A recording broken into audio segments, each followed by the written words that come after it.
بسم اللہ الرحمن الرحیم وصلی اللہ علی النبی الکریم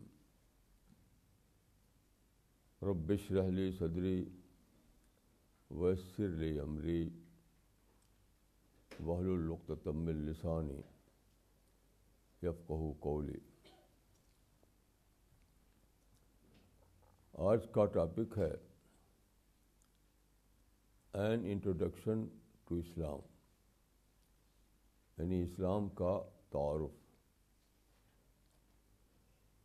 اسلام کے بارے میں عام طور پر جس طرح تعارف کیا جاتا ہے وہ نہایت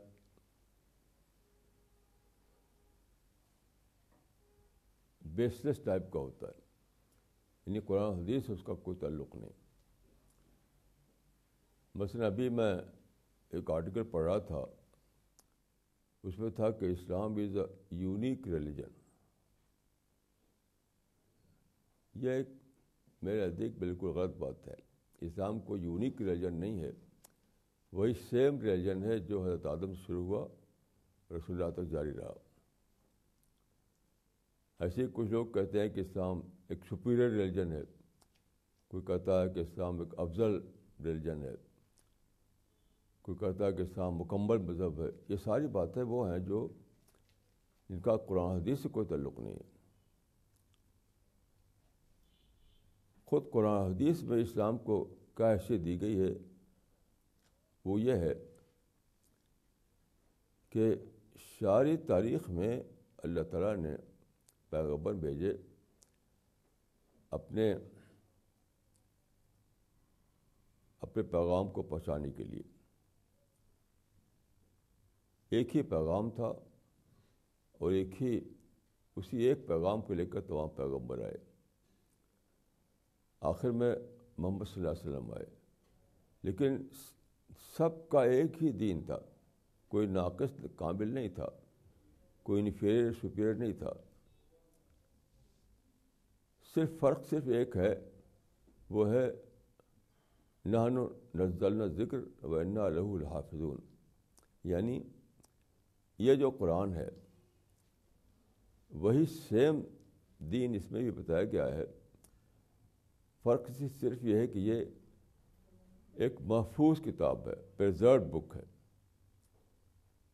ایک ہی واحد چیز ہے جو الگ ہے دوسرے مذہب سے، اس کا محفوظ ہونا، اور کوئی فرق نہیں ہے۔ دوسرے فرق جو بتاتے ہیں وہ لوگ، وہ ان کی قومی زبان ہوتی ہے، وہ قرآن حدیث کی زبان نہیں ہوتی ہے۔ اب دوسرا سوال یہ ہے کہ قرآن یا دوسرے جو کتابیں اللہ کی طرف سے آئیں ان کا مقصد کیا تھا؟ ان کا مقصد صرف ایک تھا، وہ تھا اللہ تعالیٰ کا جو کریشن پلان ہے اس سے لوگوں کو باخبر کرنا۔ انسان اس دنیا میں آتا ہے تو اپنے ساتھ کوئی بک نہیں لاتا، کسی پہاڑ کی چوٹی پر کوئی لکھا ہوا نہیں ہے کہ کیا ہے دنیا، کیا ہے انسان، کیا ہے موت، کیا ہے زندگی۔ تو یہ جو مسئلہ ہے انسان کا، ہر انسان کا، ہر عورت اور مرد کا، اس کو بتانے کے لیے اللہ نے انبیاء بھیجے، اسی کو بتانے کے لیے قرآن کو محفوظ کر دیا۔ اس کا خلاصہ دیکھیے سورہ الشورى میں آیا ہے کہ قرآن کو کیوں اتارا، تو اس میں یہی ہے کہ یہ بتانے کے لیے، اس حقیقت سے لوگوں کو باخبر کرنے کے لیے۔ اس میں یہ الفاظ ہیں لِتُنذِرَ یوم الجمع لا ریب فیہ فریق فی الجنۃ و فریق فی السعیر۔ لوگوں کو بتا دے یوم الجمع کے بارے میں کہ ایک دن آئے گا جب سارے ہی پیدا کیے ہوئے انسان حشر کے میدان میں اکٹھا ہوں گے۔ اس کے بعد لوگوں کے ریکارڈ کے مطابق ان کے ایٹرنل فیوچر کا فیصلہ کیا جائے گا، ابدی مستقبل کا۔ اور اس کے بعد کیا ہوگا؟ فریق فی الجنۃ و فریق فی السعیر. ایک گروپ جنت میں ہوگا، پیراڈائز میں، اور دوسرا گروپ آگ میں ہوگا، ہیل میں. یہ بات ہے اہم ترین اللہ کی نظر میں، جس سے لوگوں کو باخبر کرنا مقصود ہے. آج میں اخبار پڑھ رہا تھا تو لکھنؤ کی ڈیٹ لائن کے ساتھ ایک رپورٹ تھی. آپ جانتے ہیں کہ لکھنؤ میں ابھی الیکشن ہوا ہے، اس میں ایک پارٹی ہار گئی، دوسری پارٹی جیت گئی. تو لکھنؤ کی ڈیٹ لائن کے ساتھ جو رپورٹ تھی اس میں یہ تھا کہ ہاری ہوئی پارٹی کے خیمے میں ہر طرف اداسی چھائی ہوئی ہے، اور جیتی ہوئی پارٹی کا جو خیمہ ہے اس میں ہر طرف خوشی کا منظر ہے. یہی ہے فریق فی الجنۃ و فریق فی السعیر. ایک وقت آنے والا ہے جب کچھ ہارے ہوئے انسان ہوں گے، کچھ جیتے ہوئے انسان ہوں گے. کیسا عجیب دن آنے والا ہے. اس آنے والے دن کو کوئی روک نہیں سکتا ہے، کوئی بھی نہیں. نہ کوئی بادشاہ، نہ کوئی دولت مند، نہ کوئی پاور والا آدمی، نہ کوئی پاور لیس آدمی. یہ انجام سب کے لیے آنا ہے، سب کے لیے آنا ہے. اب دیکھیے کہ قرآن کیا پیغام دیتا ہے، یعنی اللہ کی جو کتاب ہے وہ کیا پیغام دیتی ہے. تو یہاں بھی میں ایک اخبار یعنی ایک حوالہ دوں گا آج کا. آج صبح میں آل انڈیا ریڈیو سن رہا تھا، آج صبح. تو سنڈے کے دن ان کا ایک پروگرام ہے، ایک خاص انٹرویو نشر کرتے ہیں وہ. تو آج جو انٹرویو تھا وہ الیکشن کمشنر مسٹر قریشی کا تھا. تو آپ کو معلوم ہے کہ ابھی جو ریاستوں میں الیکشن ہوئے ہیں تو اس بار کئی نئی باتیں ہوئیں. مثلاً یہ کہ زیادہ ووٹروں نے ووٹ دیا، یعنی ووٹروں کا ٹرن آؤٹ پچھلے ریکارڈ سے زیادہ تھا، کافی لوگوں نے ووٹ دیا. ایک نیا پیٹرن تھا الیکشن کا. تو انٹرویور نے پوچھا مسٹر قریشی سے، جو الیکشن کمشنر ہیں، کہ یہ کیسے حاصل ہوا، کیونکہ اس سے پہلے یہ مشہور تھا کہ ووٹر آتے نہیں، وہ اپنے گھر میں رہتے ہیں، بہت تھوڑے لوگ آتے ہیں ووٹ دینے کے لیے. تو کیسے ہوا کہ لوگ آئے؟ تو انہوں نے ایک لفظ استعمال کیا، ووٹر ایجوکیشن، کہ ہم نے ووٹر ایجوکیشن کا پروگرام چلایا جگہ جگہ، گاؤں گاؤں، ٹاؤن ٹاؤن، لوگوں کو ایجوکیٹ کیا. تو ووٹر ایجوکیشن کے لفظ سے میرا ذہن منتقل ہوا کہ قرآن کا مقصد بھی ہے ہیومن ایجوکیشن. ہیومن ایجوکیشن یعنی انسان کو تیار کرنا، انسان کو ایجوکیٹ کرنا کہ وہ آنے والے دن کا سامنا کر سکے، آنے والے دن میں وہ اچھے مستقبل کو پالے، آنے والے دن میں اس کا ٹھکانہ جنت ہو. یہ ہے. تو کیا ہیومن ایجوکیشن ہے قرآن کا طریقہ.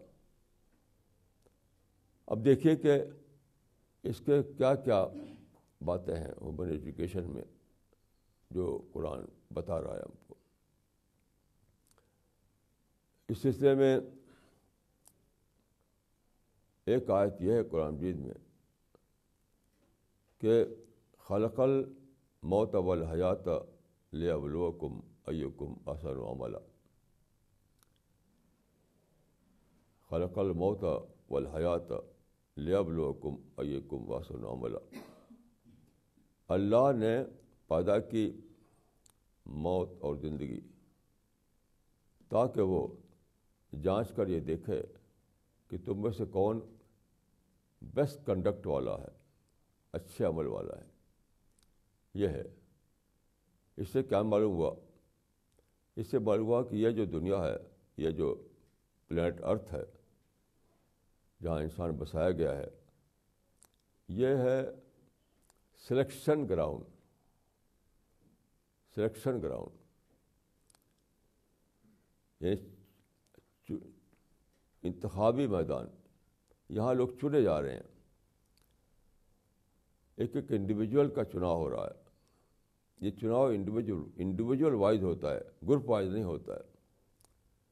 کیونکہ دیکھیے سالویشن جو ہے وہ گروپ وائز نہیں ہے، وہ انڈیویجول وائز ہے، ایک ایک فرد کے حساب سے.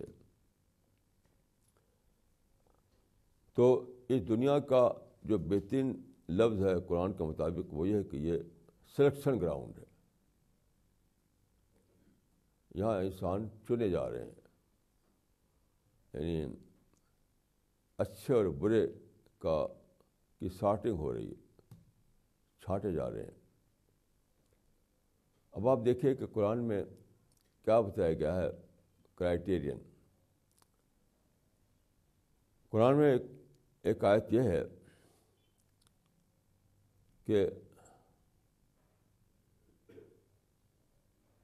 اللہ نے اس سے معلوم ہوتا ہے کہ اللہ نے پوری کائنات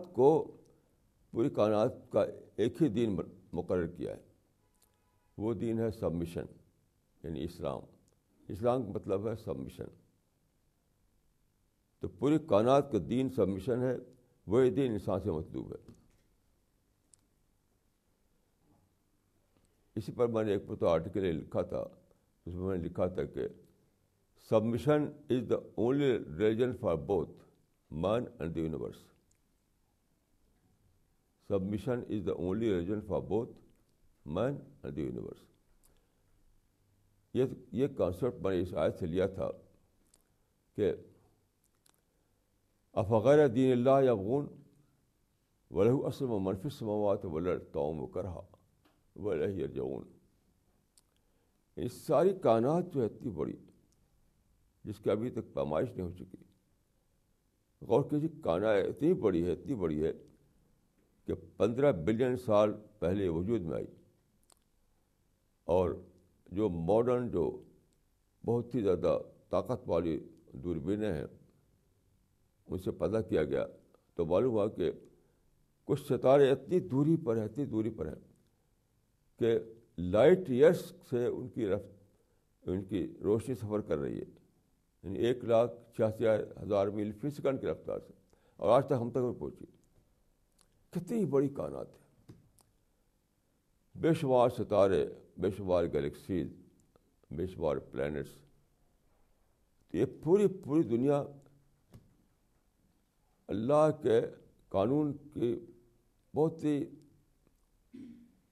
زیادہ پابند ہے، مکمل طور پر پابند ہے. اس میں ایک ذرہ برابری فرق نہیں ہوتا. یہ سورج کی حرکت میں، زمین کی اسپیڈ میں، ستاروں کے رفتار میں ذرا بھی فرق نہیں ہوتا. جو اللہ نے مقرر کر دیا ہے اسی کے مطابق پوری کائنات چل رہی ہے.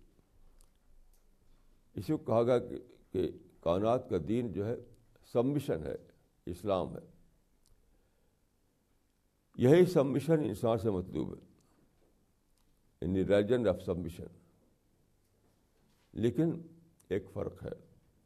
وہ فرق یہ ہے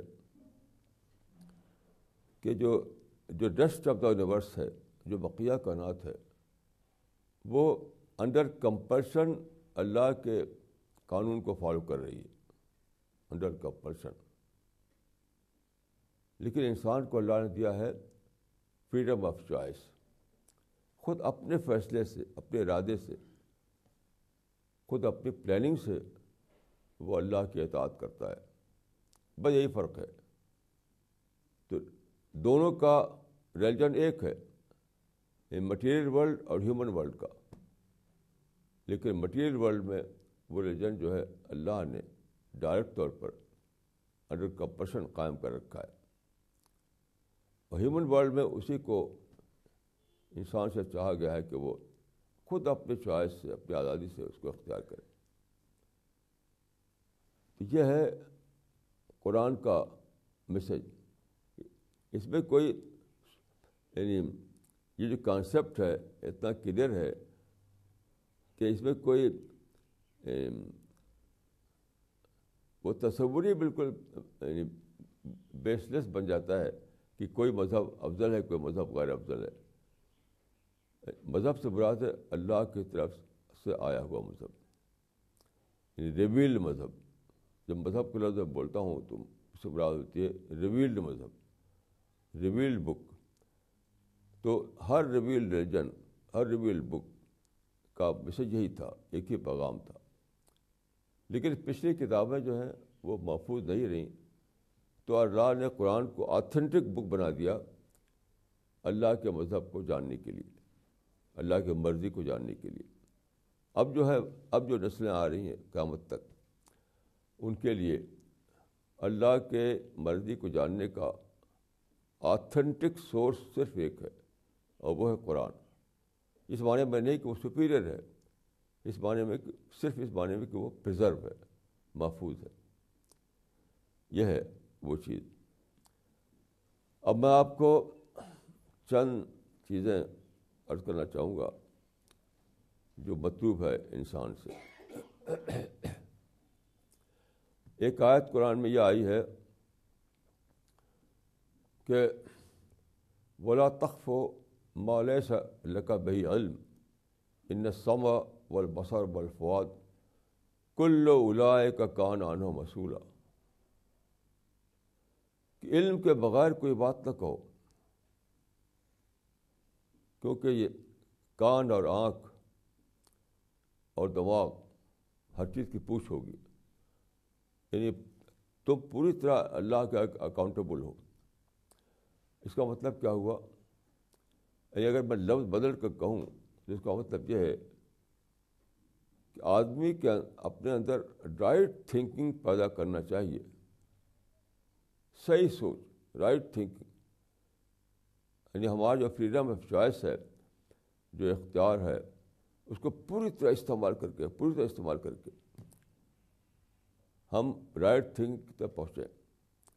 یعنی ہمارے کان, یعنی ہمارے سننے کی طاقت, دیکھنے کی طاقت, سوچنے کی طاقت, بولنے کی طاقت, ساری طاقتوں کو استعمال کر کے ہم یہ جاننے کی کوشش کریں کہ واٹ از رائٹ تھنکنگ اس دنیا میں. دیکھیے رائٹ تھنکنگ کیا ہے, اس کا ڈیفینیشن کیا ہے. رائٹ تھنکنگ کا مطلب ہے حقیقت کے مطابق تھنکنگ. جو حقیقت واقعہ ہے ہمارے باہر, اللہ نے جو قائم کر رکھی ہے دنیا میں, اس حقیقت واقعہ کے مطابق سوچ. حقیقت واقعہ وہ ہے جو اللہ نے قائم کر رکھا ہے, جو اللہ نے جس کو حقیقت کا درجہ دیا وہی حقیقت ہے, اس کے ساتھ کوئی حقیقت نہیں. مثال کے طور پہ دیکھیے, یہ اتنی بڑی یونیورس ہے, اس میں بے شمار اسٹارس اور پلانٹ ہیں, اور سب مسلسل گھوم رہے ہیں, کوئی بھی ٹھہرا ہوا نہیں. 24 گھنٹے ہر لمحہ گھوم رہے ہیں. لیکن ہر ایک اسٹرکٹلی اپنے آربٹ کو فالو کرتا ہے. جو اس کا آربٹ ہے وہ کل فی فلک یسبحون. تو جو آربٹ اللہ نے مقرر کر دیا, اس آربٹ سے ذرا بھائی نہ ادھر ہوتا نہ ادھر ہوتا. بہت ہی زیادہ ڈسپلن کے ساتھ اپنے آربٹ پر چلتا ہے. اس کا مطلب کیا ہوا کہ حقیقت واقعہ ہمارے باہر کیا ہے کہ اپنے آربٹ میں رہو, اپنے آربٹ سے باہر مت جاؤ. اپنے دائرے میں رہو, اپنے دائرے سے باہر مت جاؤ. جو اپنا دائرہ ہے اسٹرکٹلی اسی کو فالو کرو. اس کا مطلب کیا ہوا؟ ایک حدیث میں کہا گیا ہے کہ کل المسلم علی المسلم حرام دمہ و مالہ و عرضہ. یعنی ہر انسان پر دوسرے انسان کی 3 چیزیں حرام ہیں. ہر انسان پر یہاں لفظ مسلم علامتی لفظ ہے، اس کا مطلب ہے انسان. ہر انسان پر دوسرے انسان کی 3 چیزیں حرام ہیں: اس کا خون، اس کا مال اور اس کی عزت حرام ہے. دوسرے انسان کی عزت نہیں لے سکتے آپ، دوسرے انسان کے مال نہیں لے سکتے آپ، دوسرے انسان کی جان نہیں لے سکتے آپ. یہ ہے وہ ریسٹرکشن جو قائم ہوتا ہے اس دنیا میں اللہ کی طرف سے. تو جس طرح سے ستارے، سیارے اور ساری کائنات ٹھیک اپنی حد کے اندر چلتی ہے، تو انسان کو بھی اپنے حد میں چلنا ہے. حد میں چلنے کا مطلب یہی ہے کہ کسی کو ایسا کام نہیں کرنا ہے، ایسا کوئی اسٹیپ نہیں لینا ہے، ایسے بول نہیں بولنا ہے، حتیٰ کہ سوچنا بھی نہیں ہے ایسی بات، ایسی پلاننگ بھی نہیں کرنا ہے. نہ پلاننگ ایسی کرنا ہے، نہ سوچنا ہے، نہ بولنا ہے، نہ ایسے کام کرنا ہے، نہ ایسا کوئی ایکشن میں اپنے کو ملوث کرنا ہے جس کا نتیجہ یہ ہو کہ آپ دوسرے کی جان لینے کے سبب بن جائیں، دوسرے کے مال لینے کا سبب بن جائے، آپ دوسرے کی عزت و آبرو آپ کی وجہ سے اس کو بدنام کرنے کا سبب بن جائے آپ. تو یہ ہے لمیٹیشنز، یہ حد بندی، یہ حد بندی ہے. اسی کو حدیث میں اس طرح کہا گیا کہ مومن کی مثال ایسی ہے جیسے کہ کھوٹی سے بڑا ہوا بدھا ہوا گھوڑا. ایک کھوٹی ہے، ایک لسی ہے، اس میں گھوڑا بدھا ہوا ہے. تو جتنی لمبی رسی ہے اتنی دور تک گھومے گا، اس سے آگے نہیں جا سکتا. تو انسان کو چاہیے کہ وہ اس دنیا میں بدھے ہوئے گھوڑے کی طرح رہے، یعنی ڈسپلنڈ وے میں زندگی گزارے. وہ آزاد ہے، لیکن اس آزادی کی لمیٹیشنس ہیں، آزادی کی لمیٹیشنس ہیں. تو یہ اس کا ایک اصول ہے. یعنی جو اللہ تعالیٰ کی طرف سے انسان سے جو زندگی مطلوب ہے، اس کا ایک اصول یہ ہے. اسی طرح انسان پر دیکھیے ایک فرض یہ ہے عبادت. انسان کو چاہیے کہ وہ اللہ کی عبادت کرے. عبادت کیا ہے؟ عبادت بھی ایک قسم کا وہ ہے، ایک علامتی واقعہ ہے. روزانہ آپ اللہ کے آگے جھکتے ہیں، اللہ کے آگے سجدہ کرتے ہیں، تو علامتی طور پر یہ عہد کرتے ہیں کہ میں اس دنیا میں باغی بن کر نہیں رہوں گا، اس دنیا میں باغی بن کر نہیں رہوں گا، بلکہ اللہ کے قانون کا فالوور بن کر رہوں گا. اس بات کا عہد کرتے ہیں آپ.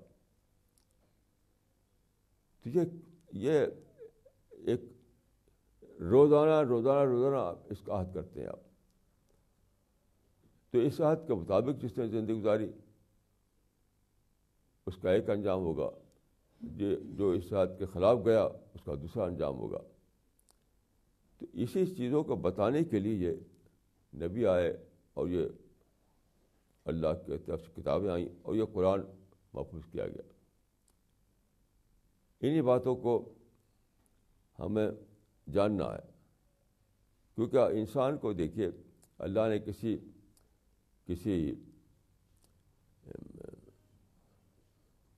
اللہ کو پر کوئی پابندی نے کام نہیں کی، بلکہ اس کو آزادی دی اس کو، تاکہ وہ خود اپنے ارادے سے ویسی رہے جو اللہ چاہتا ہے. تو آپ یعنی اپنے ارادے سے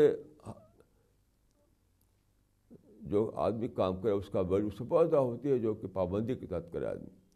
تو بقیہ کرا تو پابندی کے ساتھ کر ہی رہی ہے.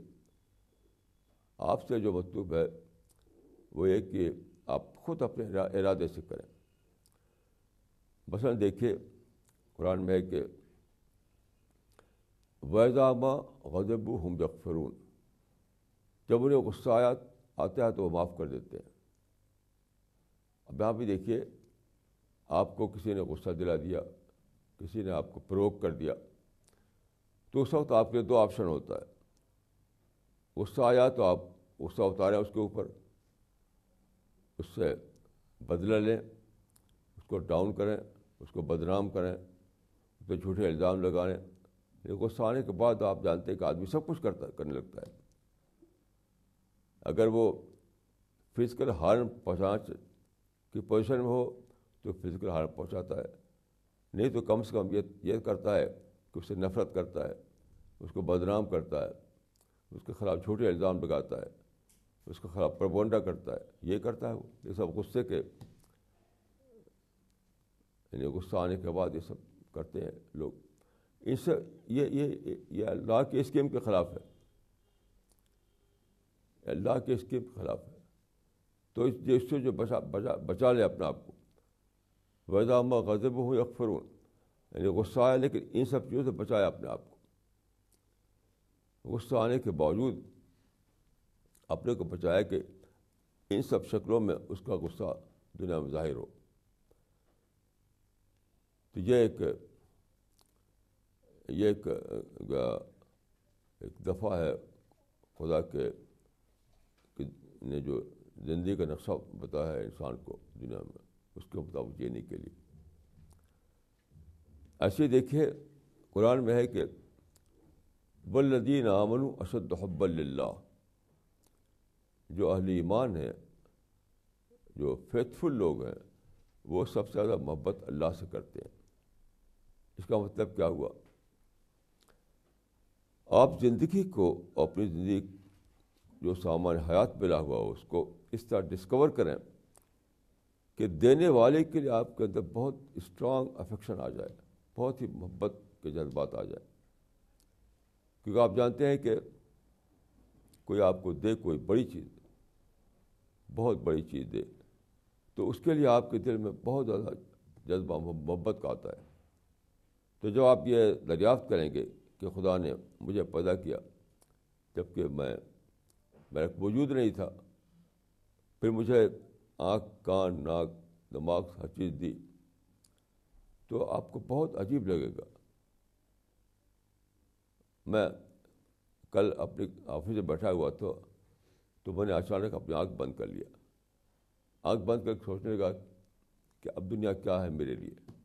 تو سب دنیا اندھیری تھی، کچھ بھی دکھائی نہیں دیتا۔ تو میں سوچا کہ اگر آنکھ لے لیا اللہ تعالیٰ میری آنکھ، تو کیا ہوگا میرا حال؟ دنیا میں بھٹکوں گا جیسے کہ پاگل بھٹکتے ہیں ادھر ادھر۔ تو ایک ایک چیز ایسی ایک ایک چیز، تو اپنے وجود کو جب دریافت کریں گے آپ، تو آپ کو بہت شکر آئے گا، بہت اللہ سے محبت آئے گی۔ ایسے آپ جب سوچیں گے کہ دنیا میں آیا میں، تو میرے موافق ایک پلانٹ ارتھ یہاں موجود تھا، میرے موافق لائف سپورٹ سسٹم موجود تھا، اتنی ساری چیزیں مجھے مطلوب تھی، وہ سب یہاں موجود تھی، جو ظاہر ہے کہ میں نے خود نہیں بنایا، وہ اللہ کی طرف سے دیا گیا۔ تو یہ سارے جو باؤنڈریز ہیں، جو سارے گفٹ ہیں، یہ سارا جو لائف سپورٹ سسٹم ہے، اس کو سوچیں گے آپ، تو وہی کیفیت ہوگی کہ والذین آمنوا اشد حبا للہ، اللہ کے لیے اسٹرانگ افیکشن، اللہ کے لیے بے پناہ محبت۔ یہ ہے آپ کا ایک ٹیسٹ پیپر۔ ایسے ہی دیکھیے دنیا میں آدمی کو، سورہ الفجر میں ایک بہت بڑی بات کہی گئی ہے، دنیا میں آدمی پر دو قسم کے تجربے گزرتے ہیں، کبھی پلیزنٹ، کبھی ان پلیزنٹ۔ کبھی اس کو کوئی چیز کھو دیتا ہے آدمی، کبھی کوئی چیز پاتا ہے آدمی۔ یہ دو قسم کے تجربے اس کو بار بار ہوتے ہیں۔ تو قرآن میں کہا گیا ہے کہ سورہ الفجر میں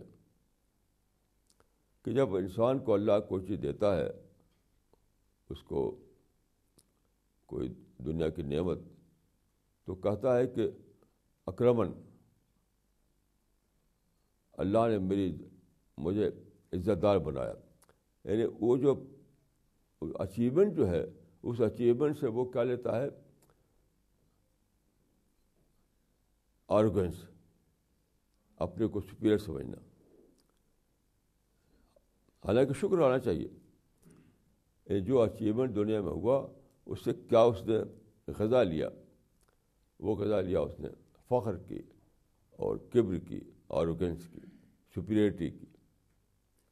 یہ اس انسان کا حال ہے جس کو کچھ اچیومنٹ ملتا ہے، اللہ کی طرف سے کچھ دیا جاتا ہے اس کو، اچھی چیزیں.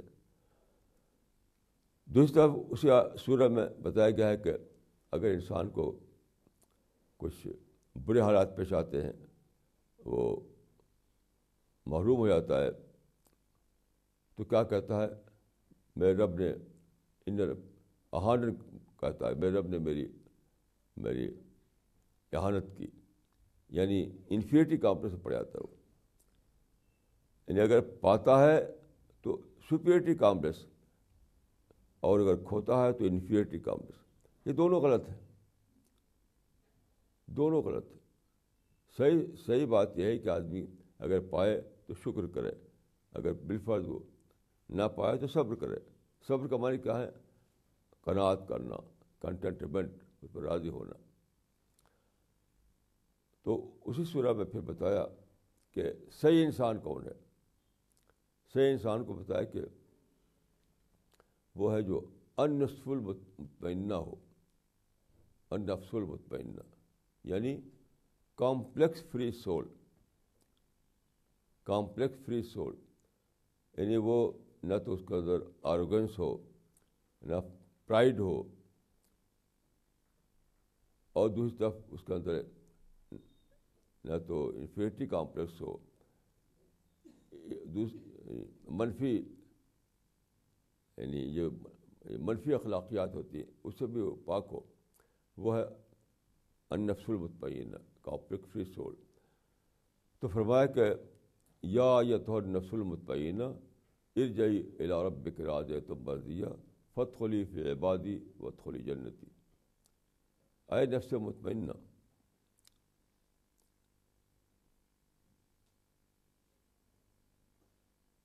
اس کو آخرت میں کہا جائے کہ تم داخل ہو جاؤ جنت میں، کیونکہ تم راضی ہو گئے اللہ کے فیصلے پر، تو اب اللہ راضی ہوگا تمہارے اوپر.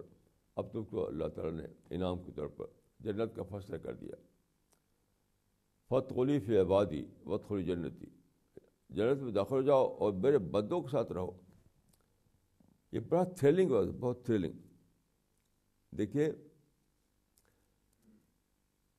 اس دنیا میں جن خوشیوں کا تجربہ کرتے ہیں آپ، ان میں ایک بہت بڑی خوشی یہ ہوتی ہے کہ آپ ایسے لوگوں سے ملے جن کا ویو لینتھ ایک ہو، ایک ویو لینتھ والے، ایک ٹیسٹ والے، ہم مذاق. بہت ہی خوشی ہوتی ہے ان میں.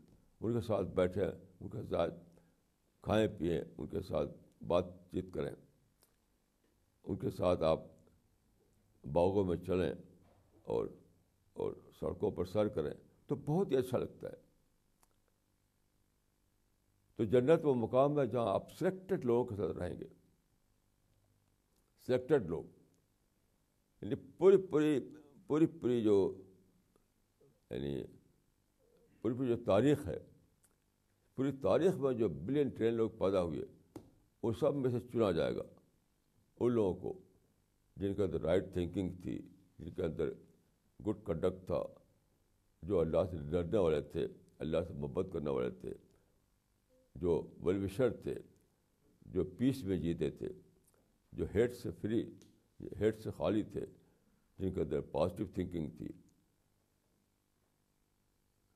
یہ ساری اوصاف جو پازیٹیو اوصاف ہیں، وہ جنہوں نے ثبوت دیا دنیا میں اس قسم کے اوصاف کا، وہ سب چن کر کے جنت میں اکٹھا کیے جائیں گے.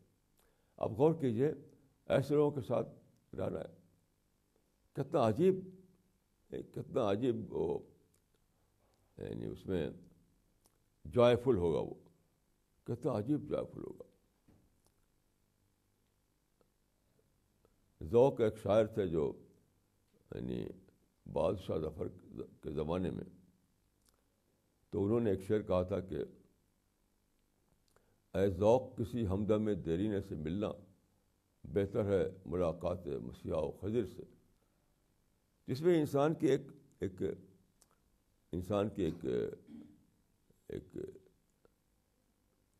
مزاج کو بتایا گیا ہے کہ انسان جو ہے اپنے ہم مشرب لوگوں کے ساتھ ملنے میں، اپنے ہم مذاق لوگوں کے ساتھ ملنے میں اس کو بہت خوشی ملتی ہے اس کو. تو جہاں پوری تاریخ سے چن کر کے وہ لوگ اکٹھا کیے جائیں جو سچے انسان تھے، سچے انسان جنہوں نے سچا طریقہ اختیار کیا زندگی گزارنے کا، تو کیسا عجیب وہ جگہ ہوگی، کیسی عجیب جگہ ہوگی. تو وہاں جگہ پانے کے لیے آپ اس دنیا میں آدمی کو اپنے آپ کو ثابت کرنا پڑتا ہے کہ وہ اس کا ڈیزرونگ کینڈیڈیٹ ہے، اس کا وہ ڈیزرونگ کینڈیڈیٹ ہے. یہ ہے سارا معاملہ. ایسا نہیں ہے کہ کوئی ایک قوم ہے، پوری قوم کو جنت میں داخل کر دو، یا کچھ بزرگ ہیں ان کا دامن تھام لو، یا کچھ اور مسٹیریس قسم کے اعمال کر لو. یہ سب ہرگز نہیں ہے. سارا معاملہ ہے کہ آپ نے اس دنیا میں کیسی پرسنالٹی بنائی. ذالک جزاء من تزکیٰ، یعنی جنت ان لوگوں کے لیے جنہوں نے اپنا اندر پیوریفائڈ سول ڈیولپ کیا. پیوریفائڈ سول یعنی اپنی تھنکنگ کے اعتبار سے، اپنے انٹینشن کے اعتبار سے، اپنے اسپیچ کے اعتبار سے، اپنے ایکشن کے اعتبار سے، اپنی ایکٹیویٹیز کے اعتبار سے، جنہوں نے اپنے آپ کو اس اسٹینڈرڈ کا ثابت کیا جو جنت کا اسٹینڈرڈ ہے، تو وہ وہاں بسائے جائیں گے. اس کی خبر دینے کے لیے قرآن اتارا گیا کہ اس کی تیاری کرو، ہر لوگوں اس کی تیاری کرو. لبس لہٰذا فلیعمل العاملون، تو لوگ چاہیے کہ اس کی تیاری کریں، اس کی طرف دوڑیں اور اس میں داخلہ پانے کا حریص ہو. یہ ہے اسلام. اسلام نہ تو کوئی قومی مذہب ہے، نہ کوئی سپیریئر مذہب ہے، نہ وہ کسی کا پرائڈ ہے. یہ سب باتیں جو ہے قومی زبان میں، یہ سب قومی زبانیں ہیں، یہ خدا کی زبان نہیں ہے. آپ اگر جاننا چاہتے یعنی خدا کے مطابق اسلام کیا ہے، تو وہ آپ کو قرآن میں ملے گا، حدیث میں ملے گا، رسول اللہ کی سنت میں ملے گا. تو یہ ہے سارا معاملہ. تو اس میں فرمایا قرآن مجید میں کہ وہ آیت ہے کہ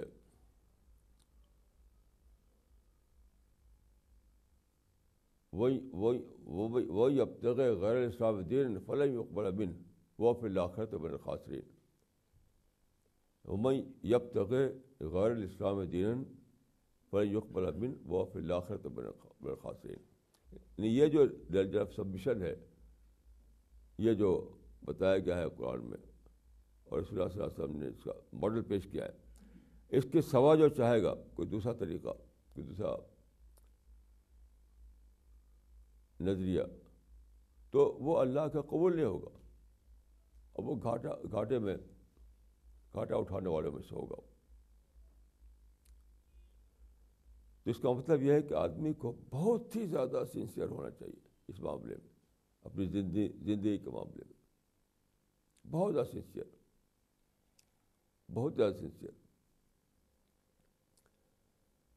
میں اس معاملے میں اتنا حساس ہوں کہ آج صبح میں اپنے باغچے پر کھڑا تھا اور میرے سامنے جو روڈ ہے اس پر ساری یعنی ہر طرح کے لوگ گزرتے ہیں، تو ان کو دیکھ کر یعنی محسوس کرتا ہوں میں کہ انسان کیا کر رہا ہے، انسان کی دلچسپیاں کیا ہیں. تو ایک عجیب احساس بھرا ہوا، ایک عجیب احساس سوچتے سوچتے انسانوں کی جو سرگرمیاں ہیں ساری دنیا میں، وہ میرے ذہن میں آ گئیں. تو میری زبان سے ایک جملہ نکلا کہ آج ساری دنیا میں ایک ہی کلچر چل رہا ہے، ایک ہی کلچر ساری دنیا میں، یہاں سے لے کے امریکہ تک. وہ کلچر کیا ہے؟ انیمل کی طرح کمانا اور شیطان کی طرح خرچ کرنا. یہ بہت زبردست احساس پیدا ہوا میرے اندر کہ کیا حال لوگوں کا کہ حیوان بن کر کماتے ہیں اور شیطان بن کر خرچ کرتے ہیں، شادیوں میں، تقریبات میں، فضول دلچسپیوں میں، اس میں اس میں پیسے کو برباد کرتے ہیں. تو میری زبان سے نکلا کہ آج ساری دنیا میں ایک ہی کلچر چل رہا ہے. وہ کلچر ہے حیوان کی طرح کمانا اور شیطان کی طرح خرچ کرنا. حیوان بن کر کمانا اور شیطان بن کر خرچ کرنا. کیونکہ قرآن میں ہے، دیکھیے یہ باتیں جو ہے قرآن میں بتائی گئی ہیں کہ قرآن بتایا کہ جو لوگ اللہ کے راستے پہ نہ چل رہے ہوں ان کا معاملہ بالکل حیوان جیسا معاملہ. کما تاکل الانام، جس طرح حیوان کھاتا ہے اس طرح یہ بھی کھا پی رہے ہیں، اور جو کمائی ہوئی دولت کو جو بیکار ضائع کرتے ہیں ادھر ادھر فضولیات میں، ان کے بارے میں ہے کہ وہ شیطان کے بھائی ہیں، اخوان الشیطان ہے وہ. تو یہی آئیڈیا لے کر میرے ذہن میں آیا کہ آج انسان کا حال یہ ہے کہ انیمل بن کر کمانا اور شیطان بن کر خرچ کرنا. تو ہمیں اس سے بچنا ہے، کیونکہ دیکھیے کوئی بھی آدمی اپنے آپ کو موت سے نہیں بچا سکتا ہے. موت بہرحال آئے گی، موت سے کوئی بھی انسان اپنے کو بچا نہیں سکتا ہے. اب موت کے بعد موت آتی ہے ہمیشہ پوائنٹ آف نو ریٹرن پر. موت آئی تو بس اس دنیا سے آپ چلے گئے، اگلی دنیا میں پہنچ گئے جہاں آپ کو اللہ کے سامنے اپنے حساب کتاب دینا ہے. یہ ساری باتیں قرآن میں بار بار بتائی گئی، بار بار بتائی گئی. یہی موضوع ہے قرآن کا، قرآن کا کوئی دوسرا موضوع نہیں ہے. ایک کتاب میں نے پڑھی تو اس میں عجیب و غریب کتاب تھی، وہ ایک مسلمان کی. اس میں انہوں نے بتایا تھا کہ قرآن میں ساری انڈسٹریز کے فارمولے بیان کیے گئے، ساری انڈسٹریز، اور عجیب غریب طور پر نکالا تھا انہوں نے سارے انڈسٹریز کے فارمولے. مثلا سیرامک انڈسٹری کا فارمولہ نکالا تھا انہوں نے، سیرامک انڈسٹری. تو وہ جو آیت قرآن میں ہے کہ وہ ایک بادشاہ نے کہا تھا اپنے وزیر سے کہ میرے لیے محل بنا، اور وہ ہے اس کے لیے اینٹیں تیار کر. تو اینٹیں تیار کرنے کی جو بات آئی ہے اس میں اس سے نکال لیا کہ سیرامک انڈسٹری. ایسی عجیب و غریب طور پر اس میں نکال رکھا تھا انہوں نے کہ قرآن جو ہے ہر قسم کے انڈسٹریز کے فارمولے سے بتائے گئے. یہ بالکل لغو ہے، بالکل بیس لیس ہے. قرآن میں فارمولہ بتایا گیا ہے ایٹرنل لائف میں کامیابی کا. اس دنیا میں ہم عارضی طور پر ہیں، اس کے بعد ہم جائیں گے ایک ابدی دنیا میں. اس ابدی دنیا میں کیسے ہم کامیاب ہوں اس کا فارمولہ بتایا گیا ہے. بس یہ ہے قرآن کا موضوع. تو ہمیں بہت ہی زیادہ سنجیدگی کے ساتھ یہ جاننا چاہیے کہ جس خدا نے ہم کو پیدا کیا ہے اس خدا کا منشا کیا میرے بارے میں. ظاہر ہے کہ میں اپنے آپ کو میں نے خود نے بنا لیا، میرے ماں باپ نے بھی مجھے نہیں بنایا، میرا پیدا کرنے والا اللہ تعالیٰ ہے. تو اللہ کی مرضی کیا ہے جس نے مجھے پیدا کیا میرے بارے میں، اس کو جاننے کے لیے آدمی کو، ہر عورت کو، ہر مرد کو کیا کرنا چاہیے؟ بہت ہی زیادہ سنجیدگی کے ساتھ، بہت ہی سنسیئرلی اور بہت ہی سیریسلی اس کو قرآن کا مطالعہ کرنا چاہیے.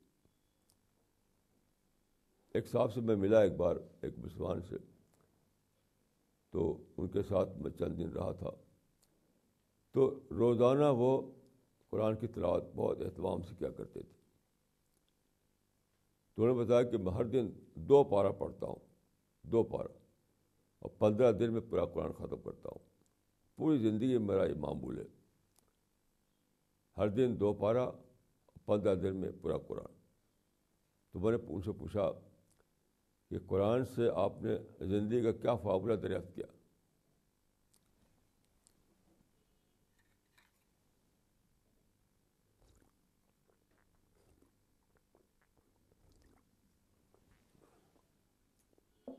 میں نے اسے بہت ہی سنجیدگی سے پوچھا کہ اتنا زیادہ آپ پڑھتے ہیں قرآن کو, تو آپ نے اس سے زندگی کا فارمولہ کیا دریافت کیا؟ قرآن نے کیا بتایا آپ کو کہ اس طرح رہو دنیا میں کامیاب زندگی پانے کے لیے؟ تو بہت تعجب مجھے ہوا کہ ان کا کہ اس اعتبار سے ہم نے سوچا نہیں. میں نے پوچھا کہ پھر کس لیے پڑھتے ہیں آپ؟ کہا ہم تو پڑھتے ہیں ثواب کے لیے. غور کہ ثواب کا لفظ جو ہے ایک بالکل پراسرار لفظ بنا ہوا مسلمانوں میں, مسٹیریس لفظ, ایک مسٹیریس لفظ. یعنی وہ پڑھتے ہیں قرآن کو ایک مسٹیریس, ایک مجہول چیز کے لیے. یہ قرآن کو پڑھنا نہیں ہے. ایسے لوگوں کے بارے میں حضرت عائشہ نے کہا تھا کہ انہوں نے پڑھا مگر انہوں نے نہیں پڑھا, کیونکہ قرآن اتارا گیا ہے تدبر کے لیے, سوچنے کے لیے. تدبر کا مطلب کیا ہے کہ اس سے آپ دریافت کریں کہ قرآن خدا کی مرضی میرے بارے میں کیا ہے, خدا مجھ سے کیا چاہتا ہے. یہ سب سے بڑا فرض ہے ہر انسان کے اوپر, ہر انسان کے اوپر, صرف مسلمان کے اوپر نہیں, کہ قرآن اتارا گیا سارے انسانوں کے لیے, لیکون للعالمین نذیرا. اسی لیے میں سمجھتا ہوں کہ مسلمانوں کا فرض دو چیزیں مسلمانوں کا فرض ہے, سب سے بڑا فرض, سارے فرضوں سے بڑا فرض. ایک یہ ہے کہ وہ خود قرآن کو پڑھ کر جانے کہ خدا اس سے کیا چاہتا ہے. دوسرے یہ کہ دوسرے انسانوں تک قرآن پہنچائے. خود قرآن کو پڑھنا اور دوسروں تک قرآن کو پہنچانا, یہ 2 پوائنٹ فارمولہ ہے ہر مسلمان کا. یعنی اس میں کوئی کمی ممکن ہی نہیں ہے. ہر مسلمان پر فرض ہے, ہر مسلمان پر, کہ وہ خود قرآن کو پڑھ کر جانے اور پھر دوسرے ہر عورت اور مرد تک قرآن کو پہنچائے. اس سے بڑا کوئی فرض ہی نہیں ہے. لیکن بہت عجیب بات ہے کہ نہ تو لوگ خود پڑھتے قرآن کو یہ جاننے کے لیے کہ قرآن میں کیا ہے ان کے لیے, اور نہ ان کا اندر یہ جذبہ پیدا ہوتا کہ قرآن کو دوسروں تک پہنچائے. بہت ہی عجیب بات ہے. تو اسلام کو مسلمانوں نے بنا لیا اپنا یہ فخر. اسلام کو مسلمانوں نے اسلام کو یا قرآن کو بنا لیا اپنے لیے فخر. حالانکہ یہ بالکل بیس لیس بات ہے. اسلام مسلمانوں کا فخر نہیں ہے. اسلام مسلمانوں کے لیے ہدایت نامہ ہے اور دوسروں کی دعوت کی کتاب ہے. مسلمانوں کے لیے دعوت ہدایت نامہ ہے, یعنی اس سے وہ دریافت کریں اپنے لیے طریقۂ زندگی, اور دوسروں کو پہنچائیں تاکہ وہ بھی جانیں کہ اللہ کی مرضی کیا ان کے بارے میں ہے.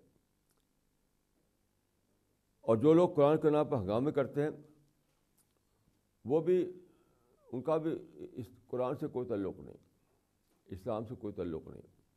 ابھی دیکھیے, ابھی اسی ہفتے کی بات ہے, انڈیا کے ایک شہر میں ایک واقعہ ہوا. وہ یہ کہ ایک انتہا پسند ہندو لیڈر وہاں پہنچے, انہوں نے ایک تقریر کی. ابھی اسی ہفتے کی بات ہے.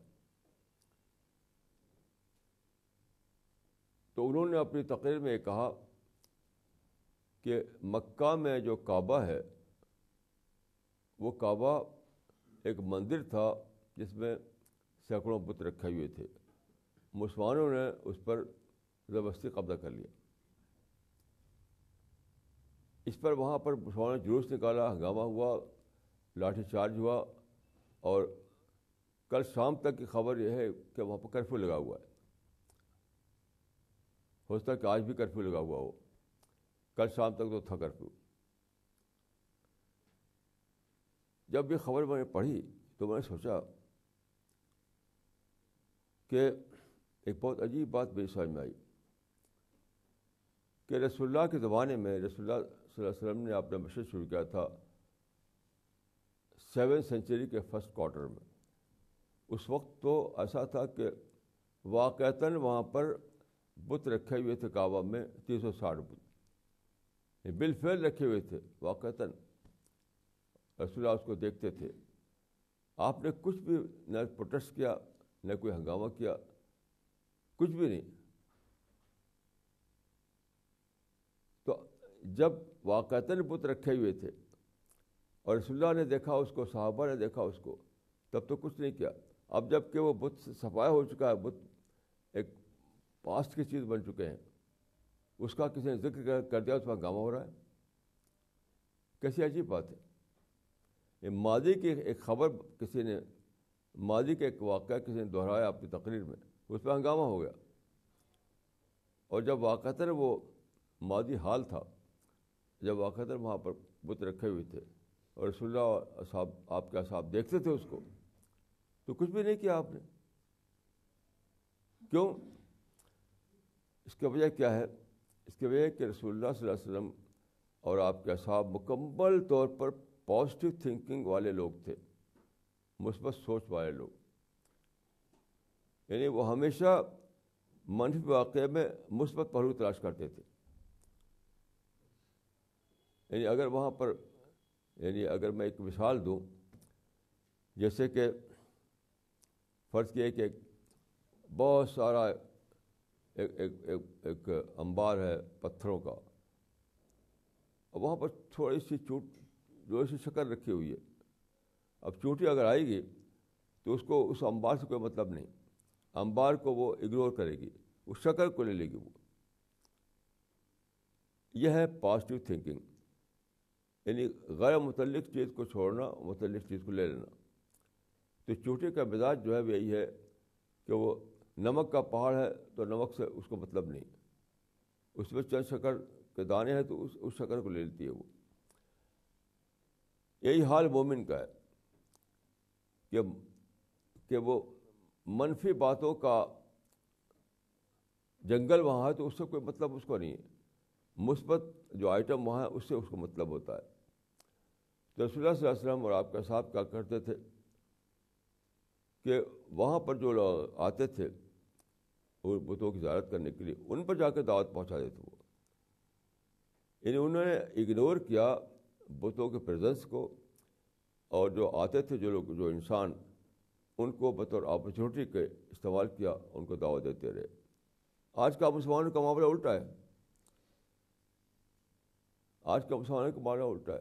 مثال پر جہاں وہ جس شہر میں تقریر ان کی تھی, اس شہر میں بھی دو امکان تھا. ایک کہ اس آدمی کی منفی تقریر, دوسری طرف بہت سارے اکٹھا ہوئے وہاں, ہزار لوگ جو تھے وہ مدعو تھے, وہ مثبت امکان تھا وہاں پر آپ قرآن ان کا تقسیم کریں, ان کو اسلام کی کتابیں بانٹیں, یہ موقع تھا وہاں پر. تو اب دیکھیے الٹا ذہن ہے کہ تقریر پر ہنگامہ, اور جو وہاں مجمع اکٹھا ہوا اس کو دعوت پہنچانے پر کوئی شوق نہیں, کوئی جذبہ نہیں. تو پہلے دور میں سارا فوکس ہوتا تھا مثبت پہلو پر, اب فوکس چلا گیا کیا, منفی پہلو پر. کیسی عجیب بات ہے. اور پھر بھی ہم سمجھتے ہیں کہ ہم جنتوں میں داخل ہوں گے. جنت میں داخل ہوگا وہ آدمی جو رسول اللہ کے نمونے کو فالو کرے. ان کا الٹا چلے تو کیسے جنت چلا جائے گا وہ؟ کیسی عجیب بات ہے یہ. رسول اللہ کا جو ماڈل ہے, اصحاب رسول کا جو ماڈل ہے, اس میں یہ تھا کہ منفی پہلوؤں کو نظر انداز کرو، مثبت پہلوؤں کو لے لو. یعنی بتوں کا پریزنٹ جو ہے منفی پہلو تھا وہاں، اور جو آتے تھے وہاں زائرین وہ مثبت پہلو تھا. تو بتوں کو نظر انداز کر کے ان کو بطور مدعو استعمال کرو، ان میں قرآن کا پیغام پہنچاؤ. تو اب وہاں پر ظاہر جہاں تقریر ہوئی تھی اس آدمی کی، وہاں ہزاروں لوگ اکٹھے ہوئے تھے، وہ ہزاروں لوگ مدعو تھے. تو مسلمانوں کو چاہیے تھا کہ وہ اس کی تقریر کو نظر انداز کرتے، تقریر کو نظر انداز کر کے اس وہ جو مجمع تھا اس میں اللہ کا پیغام پہنچاتے، قرآن ڈسٹریبیوٹ کرتے، قرآن کی نسخہ ڈسٹریبیوٹ کرتے اور اسلامی لٹریچر دیتے ان کو. کیسا عجیب فرق ہے، کیسا عجیب فرق ہے. تو یہ ہے وہ چیز جس کی کہ مسلمانوں کو ہمیں بتانا ہے اور مسلمانوں کے اندر ایک نئی تبدیلی لانا ہے. اس کے سوا کوئی بھی ایسی چیز نہیں ہے جو مسلمانوں کی جس میں فلاح ملے، ان کو کامیابی ملے. کیونکہ جو اصول، جو زندگی کا اصول قرآن میں بتایا گیا ہے اور جس کا ماڈل رسول اللہ نے پیش کیا اپنی زندگی میں، اس کو فالو کرنے میں کامیابی ہے. جو اس کو نہ فالو کرے، جو ہٹ جائے، تو اس کے لیے تو سوائے گھاٹے کا اور کچھ بھی نہیں.